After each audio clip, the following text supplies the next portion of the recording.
সমর্পণ যদি করে থাকো, নির্ভরতা হবে একজনের প্রতি, তিনি কে? বিপদ যদি আসে চিন্তা নাই, ছেলের অসুখ চিন্তা নাই, মেয়ের অসুখ চিন্তা নাই। কেন চিন্তা নাই জানো মা?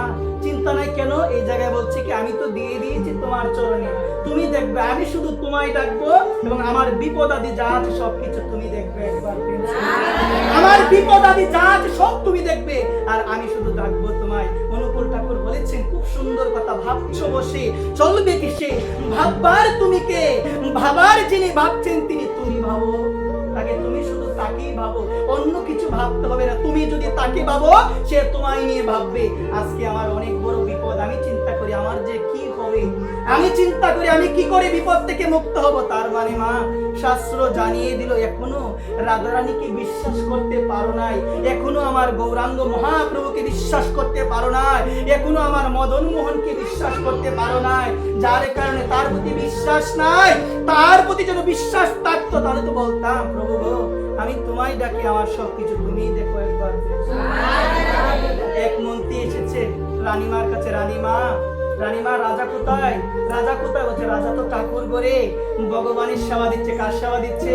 বলছে আপনি তাড়াতাড়ি যান। বলছে কি হয়েছে? বলছে কি হয়েছে? বলছে রানীমা অনেক বড় বিপদ, বিদেশি এক রাজা কামান নিয়ে আমাদের রাজ্যের মধ্যে আক্রমণ করেছে, আপনি তাড়াতাড়ি যান ঠাকুর ঘরে গিয়ে বলে আসেন রাজাকে যে রাজা আপনার রাজ্যের মধ্যে বিদেশি এক রাজা কামান নিয়ে আক্রমণ করেছেন, তাড়াতাড়ি আপনি ঠাকুর ঘর থেকে আসেন। তখন রানীমা বলল, আমার স্বামী যখন ঠাকুর ঘরে যায়, যাওয়ার পূর্বে একটা কথা বলে যায়, আমি যখন ঠাকুর ঘরে যাব কেউ আমায় কোনো বাধা দিতে পারবে না, কেউ যেন আমাকে না ডাকে, আমার যতটুক সময় ওই থাকতে পারে আমি ততটুক সময় আমি আমার মদন গোপালের কাছে থাকবো। একবার প্রতিদিন বলে যায়। এখন রানীমার কাছে এসে যখনই বলল ওই মন্ত্রী যে রানীমা রানীমা ঘোর বিপদ, অনেক বড় বিপদ, আমাদের রাজ্যের মধ্যে বিদেশি রাজা আক্রমণ করেছে, তাড়াতাড়ি যান।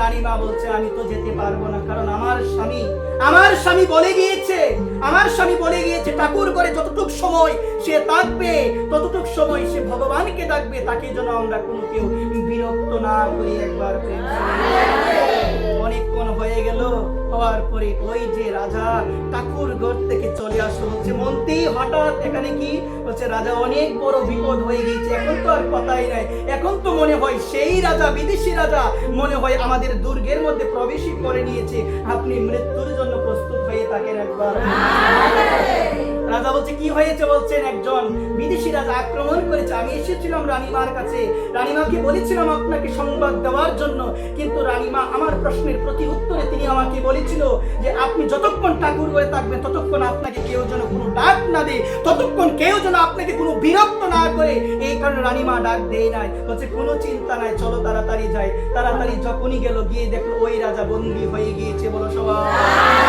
ওই রাজা বন্দী হয়ে গিয়েছে।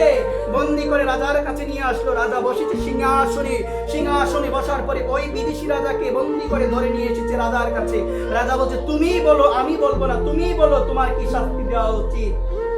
তখন সে বলল আপনি যা শাস্তি দিবেন আমি মাথা পেতে নিব, কিন্তু আমাকে একটা কথা বলতেই হবে। বলছে কি বলতে হবে? বলছেন যে সৈন্যটা আমার সঙ্গে যুদ্ধ করেছে আপনি কৃপা করে বলেন সেই সৈন্যের নাম কি, আপনি কৃপা করে আপনি দয়া করে বলেন সেই সৈন্যকে আপনি কত বেতন দেন, সেই সৈন্য একাই পরাজিত করেছে আমাদের সৈন্য সমন্তকে, আপনি কৃপা করে বলেন তাকে কত বেতন দেন, তাকে আপনি কি খাওয়ান, তার নাম কি বলতে হবে। একবার এই কথা বলার পরে তখন রাজা মশাই, ওই কৃষ্ণ ভক্ত রাজা, মা ঘটনা মিথ্যা কথা নাই, কোনো গল্প না, সাক্ষাৎ ঘটনা। এখনো যদি বাঁকুড়ায় যান, বাঁকুড়ায় গেলে এখনো দেখতে পাবেন ওই ভগবানকে, তিনি তার ভগলের মধ্যে কামান নেই, এখনো আছেন, প্রতিষ্ঠিত আছেন, এখনো আছেন।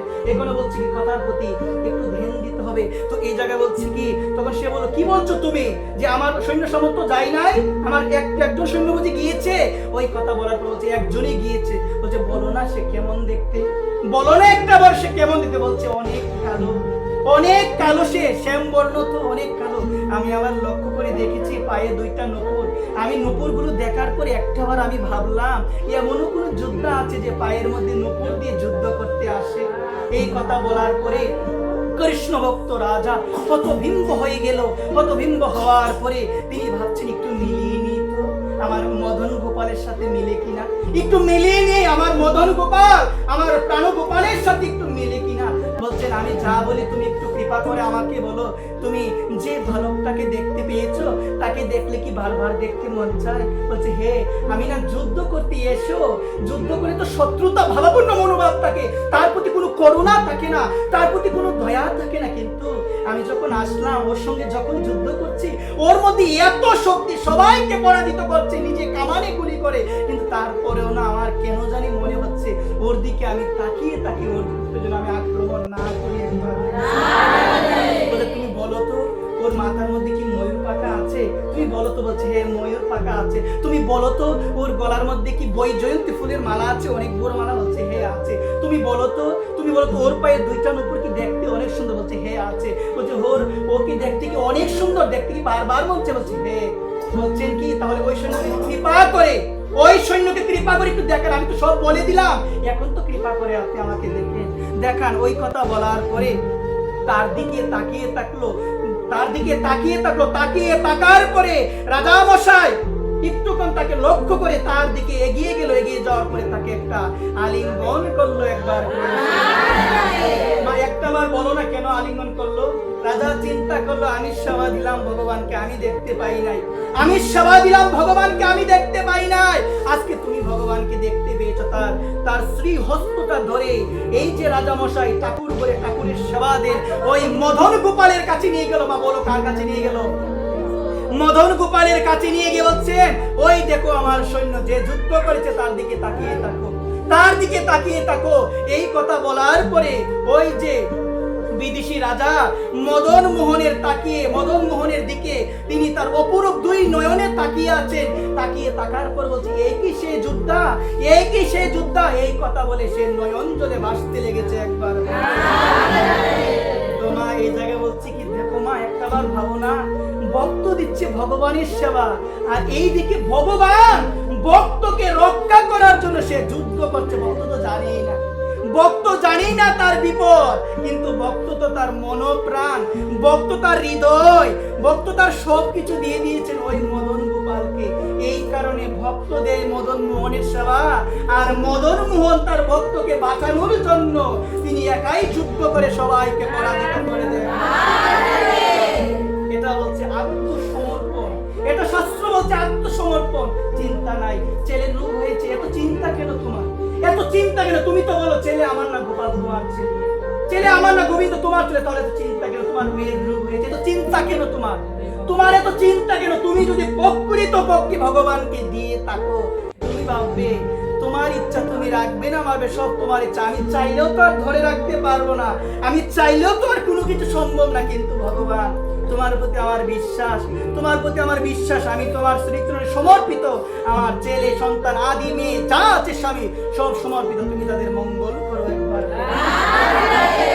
আমি মায়েদের শ্রীচরণ বলে আমি বারবার অনুরোধ করি, বলছি কথার প্রতি একটু ধ্যান দিতে হবে।